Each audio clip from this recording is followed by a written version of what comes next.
Hello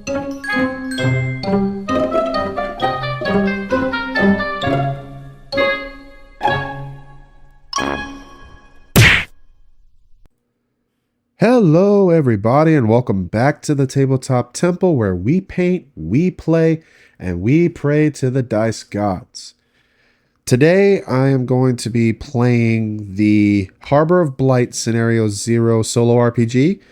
It was sent to me by Cardboard King Games, and I'm going to go through it. I'm going to try my best to do this in a couple of parts, just to kind of help drag it out and maybe even drag out a little bit of the suspense as well. So it's a mystery that you have to solve in its heart of it. So without further ado, let's get right into it. It goes without saying that this is going to contain spoilers. Just heed your warning right now and click out of the video if you don't want to be spoiled by anything in this game. So, let's get started.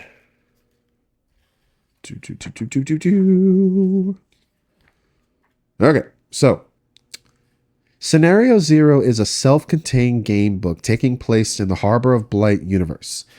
It serves as a prequel that immediately leads up to the events of Harbor of Blight Obsidian. So this is a prequel to a much bigger board game that Cardboard Kings are going to be making. So we're going to begin with the prologue, and then we're going to follow any directions that are italicized. We're going to be needing a physical or digital D4, D6, and D20, which I was actually sent the liquid core dice by Cardboard King Games. So I really want to thank them for sending me this. But we need those in order to play. And we also may wish on our part to take notes for clues that we discover. Each phase you progress through is self-contained, and any number of references apply only to that section. So, without further ado, let's get on with the prologue. Every year, the city of Obsidian celebrates its founding from almost 5,000 rotations ago. You know that there aren't many records from back then, but what has survived the millennia is from orated stories. Elders speak tales of a great migration to Obsidian Lake where a settlement was founded, before brutal dragon attacks soon leveled the city. Afterward, as humans became more and more attuned with the region's dangerous fauna, they began the project of turning Obsidian into a fortified safe haven. Slowly but surely, the buildup led to the modern-day city of Obsidian with its high walls, defensive gates, and Hunters Guild for protection. This year is a special one for you, since you will soon start your chosen profession in the Hunters Guild. Before that, however, it is time to celebrate what has and what is to come during the yearly Founders' Day. Every year, you and everyone else in Obsidian present a small symbolic gift to 3 different recipients that have or will be influential to your past, present, and future. These gifts are commonly called thrices or a Thrice-Gift. Thrices are generally placed within the Elder Council building's main hall in the week leading up to Founders' Day. Then they are delivered throughout the day by carriers to their intended recipients. Yesterday, you placed your future thrice in the Elder Council building, which is for Newell, the elder of the Hunters Guild, who is both a family and personal friend whom you will be working closely with once you officially join the Hunters Guild. Today, as you enter the Elder Council building's Grand Hall to drop off your past and present thrices, you notice suspiciously fewer thrices lying around, including the one that you dropped off yesterday for Newell. You rush over to the nearest attendant and ask about the missing thrices. The attendant quietly pulls you aside and hastily whispers, "We have no idea. It's still mostly unknown to everyone, but we need to figure this out fast, or it will be a disaster. We never had an issue with theft or such before, at least not on this scale." The attendant's eyes anxiously dart around the room, and then they stop on you again. "Aren't you a member of the Hunters Guild?" maybe you can help us out. You explain that you'll be starting officially in the Hunters Guild after Founders Day. Same thing to me. I know you've been training for this for a long time. You didn't just wash ashore the Obsidian dunes this morning. Everyone in the guild is so busy these days, and if I post this job on the hunt board, just imagine the embarrassment for the Elder Council. You take a moment to look around the massive grand hall of the Elder Council. Figuring this out isn't going to be easy, and you really wanted to get in some more training before you started the Hunters Guild. You shrug and sigh loudly to yourself. After another deep breath, you tell the attendant that you'll do it. Thank you, Hunter. You have no idea how much this means to all of us. It's a real panic. If you'd like, you can look around here for as long as you need. And now we proceed to Exploration Phase Part 1. Founders Day is 1 week away. Attempt to figure out what happened to the missing Thrices before the celebration begins. There's only enough time left to investigate 3 locations. Once you have explored the 3 options from its list below, continue to Exploration Phase Part 1 Conclusion. So we have 4 to choose from. We could look around for the potential exit entrance points to the Grand Hall, look for clues near where the Thrices are placed, look for any suspicious people around, and ask the attendant additional questions about the theft. What I think I'm going to decide is, I think I'm going to ask the attendant additional questions about the theft. In which case, that is going to be that's going to be section 4. So it reads, you walk back to the attendant to ask a few follow-up questions, but you're quickly disappointed as the attendant doesn't know much more. The attendant has already questioned other workers in the Grand Hall as well as the guards, but no one seems to have seen anything unusual. The night attendant has had the same experience. Just usual nightly caws of ravens and howls of wolves among the sounds of other beasts that roam outside the walls of Obsidian. Back in the center of the hall with your head down, you get the idea to look for tracks on the dusty floor. There are plenty of human and animal tracks, in fact, too many, as there is far too much disturbance in all directions to make out anything useful. So this is where we would take note of the clues found, in which case I am going to write down. So I'm going to take my trusty pad. So the clues that we found is a useless testimony and scattering of inconclusive leaves are all that I find. So I'm going to mark these down, and then we will continue in going. But we have the attendant's testimony. He hasn't seen anything unusual, and neither have the others. That howls, caws, and the calls of other various beasts are heard throughout the day and night, and inconclusive tracks of beast and human are all throughout the floor.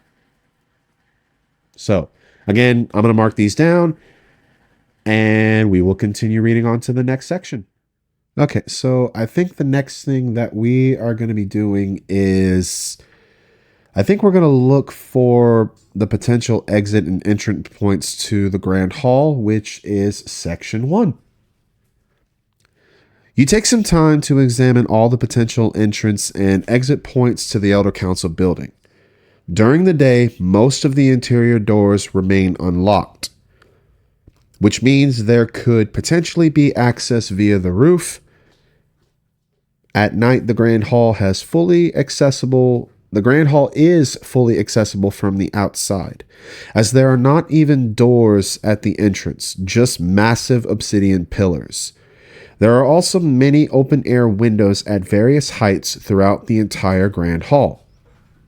And the clues found here is the Elder Council building has multiple entrance points, including roof access during daylight, and the windows and main entrance are always accessible. So, I'll mark that down. Let's continue. Okay, so I'm actually torn between looking for clues near where the Thrices were placed or looking for any suspicious people around. So I think the best way to handle this is to roll a d4. And if it's a 1 or a 2, we're going to go to section 2. And if it's a 3 or 4, we're going to go to section 3. So let's roll that. And we got a 1. So it's going to be going to section 2. It reads, you look around the massive number of ornamental shelves full of thrices, and immediately realize this will take a lot of time. There are Thrice-Gifts scattered everywhere. On the shelves and floors, you notice several sparkly elemental branches, mostly of the elemental spirit of fire, probably from the nearby hazy forest. You also notice animal fur, likely from wolves from the Hunters Guild. There are also several raven feathers lying around, also likely from the Hunters Guild ravens.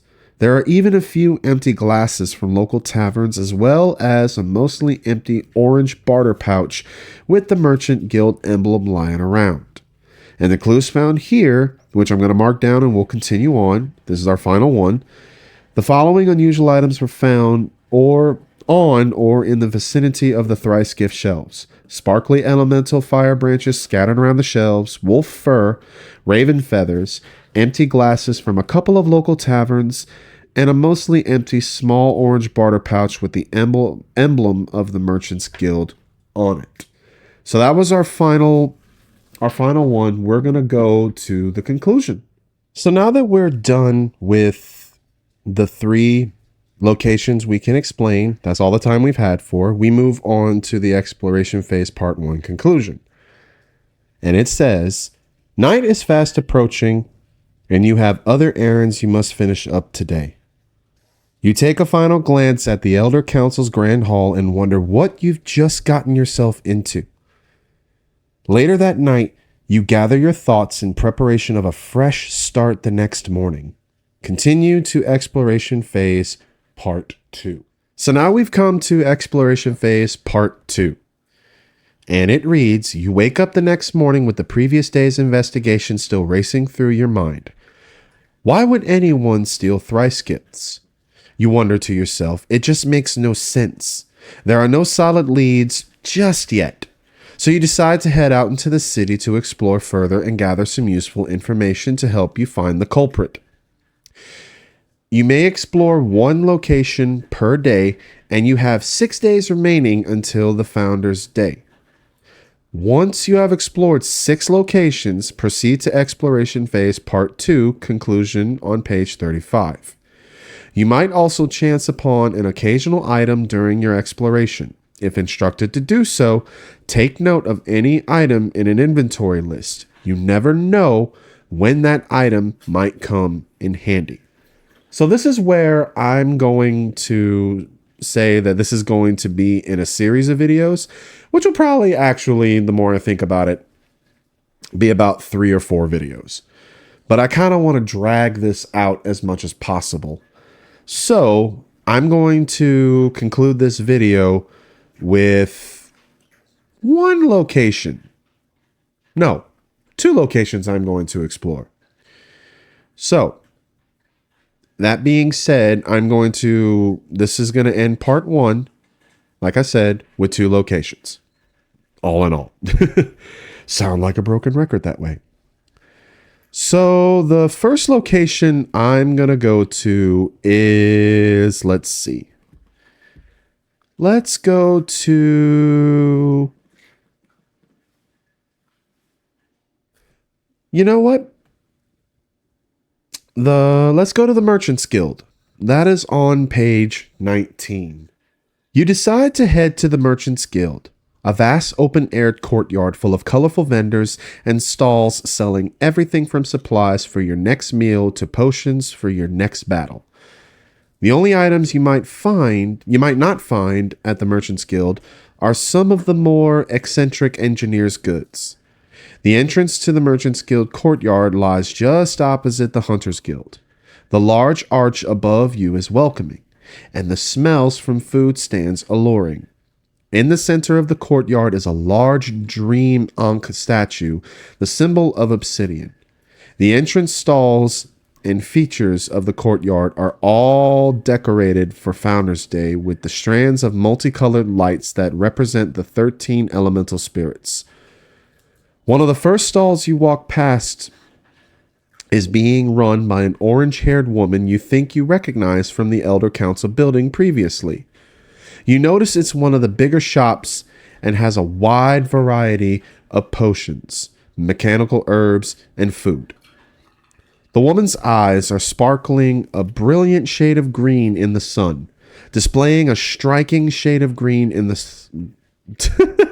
I read that wrong. The woman's eyes are sparkling a brilliant shade of green in the sun, displaying a striking contrast to her orange hair. "Hello, Hunter," she exclaims loudly to get your attention.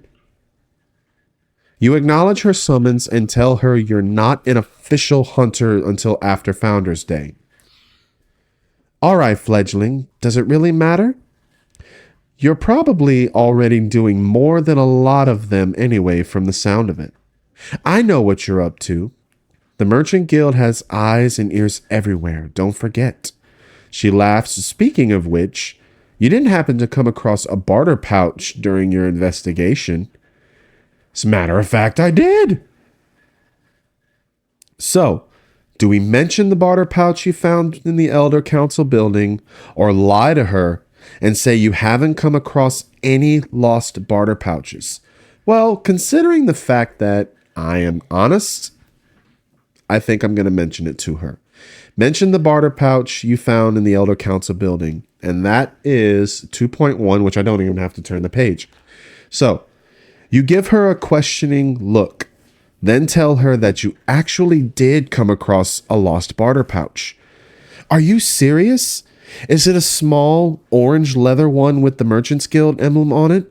She beams at you and describes the exact pouch you found previously in the Elder Council building.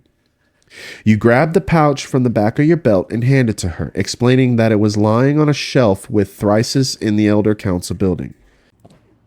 She ecstatically eyes up the pouch and checks inside of it. Even a bit of barter is left. She looks back at you and laughs. "Did you get yourself a nice meal on me?" She sees you're not very enthused and says, "I jest, Hunter. I mean, fledgling Hunter. But really, thanks for finding and bringing this to me. It was snatched while I was walking around town a few days ago. Didn't think I ever see it again. I had this one custom made to match my hair." You realize the orange barter pouch does indeed match her hair color, and then wonder who would have stolen it from her. Theft is extremely rare in Obsidian. If you aren't able to rely on each other, the world outside the safety of Obsidian is unforgiving. And most wouldn't last long. "So, Hunter, is there anything I could do for you? You already done plenty for me, and I owe you one." So I can ask her if she has any idea who may have stolen the barter pouch, or I can ask her if she's heard anything about the stolen Thrices. You know what? So this is a mystery of the stolen Thrices, so I think it's best that we ask her about that. "I imagine I've heard about the same as you." She looks around as if she were being watched and then says in an attempt at a spooky voice, "Thrice is mysteriously disappearing from the Elder Council building without any suspects in sight. Demonic beasts howling in the night. A rift in the Duat spewing out creatures from dusk till dawn." She pauses for dramatic effect. All right. I got a bit carried away there, but no, I haven't heard much else. Well, maybe. She trails off. "I've heard some of the taverns have been buzzing around about occasional missing food. I can't say it's related, but if you haven't checked out the taverns yet, they're as good a spot as any." She smiles approvingly. "And if all else fails, just take a walk around town. You never know what you might find. But be careful about your barter pouches. That's where I had mine stolen." She nods to you and then begins talking with another customer pursuing her shop. You continue walking around the Merchants Guild, realizing you forgot to even ask the merchant her name. And now we reveal Exploration Location 10, the Streets of Obsidian. The clues we find are: we return the stolen barter pouch we found in the Elder Council, building to the Merchant's Guild female with orange hair. The merchant said she's heard recent rumors about missing food at the local taverns, and the merchant suggested walking around town to see what we can find. The merchant seems nice, but nothing proves or disproves her as a suspect except the missing barter pouch found on the Thrice-Gifts shelf. Return to exploration phase, part 2, Obsidian. So returning here on day 2, we've actually unlocked location 10, which is the streets of Obsidian. But maybe we can go somewhere else. I'm going to conclude this video with day 2. And then next video, part 2, is going to be day 3 and 4. And the video after that is going to be part 5 and 6. Etc. actually. So being that we unlocked section 10, I think it only best that we go to the streets of Obsidian. You take the merchant's advice and wander the streets of Obsidian to see what you find. At first, you just look around at buildings and shops, but don't really see anything unusual. The streets have the normal buzz of life in them. You see a rare engineer mech as you end up walking from the Obsidian Dunes Gate to the Viridian Gate, the main entrance of Obsidian. A few more hours pass as you see hunters, merchants, and a wildly dressed beaster, but no new leads. Eventually, you run into Newell, the elder of the Hunters Guild, apparently in a rush on his way to one of the engineer's shops to tweak his gear before they close. As the day gets later and the light dimmer, you follow a bend in the road close to the Elder Council building, and you notice someone walking towards you in the same attire as the guard you talked to previously. You ask him if he's the night guard. "Sure am. Headed there right now," he responds curtly. "Did you need something?" You explain to him that you're investigating the missing Thrices. He looks a bit annoyed upon the mention of the Thrices. "I don't know what's been going on with those, but I guarantee there's been no thievery during my watch. Whenever any rowdy kids come around, I shoo them off quickly enough. What I really need to worry about is those damned ravens relieving themselves on my head." He grumbles and continues walking toward the Elder Council building. It's getting late, and you don't think you're gonna get much more out of the streets of Obsidian tonight. You begin walking home, hungry and absent-minded, when you notice a golden glint among some nearby wildflowers. A small golden mushroom is growing. It's always a pleasant surprise to come across a luck mushroom. You pluck it and add it to your barter bag before heading home. So now we get to add something to our inventory, which is add 1 luck mushroom to your inventory. And the clues we find is the night guard insists there's no thievery that has happened during his watch, and the night guard also mentions shooing off kids and having to watch out for ravens doing their business from above. Oh God, no, it's disgusting. Return to exploration phase, part 2, Obsidian. So that is going to do it, my friends, for part 1 of Harbor of Blight Scenario 0. Huge shout out to Cardboard King Games for sending me a copy to play on my channel. I know there wasn't really any dice rolling yet, but I promise it is coming because I have played through this once before. I'm just making different decisions. So yeah, that's actually the beauty of this game. You can pick it up and put it down anytime you want to. It's really cool. It tells a really cool story. But again, part 2 is going to be day 3 and 4. And then part 3 is going to be day 5 and 6 with the conclusion. So if you liked the video, please leave a like on it, leave a comment, and don't forget to subscribe to the channel for more if you have not done so already. But as always, I am your friendly neighborhood guru, and I will see you on the next Tabletop Temple. Goodbye, my friends.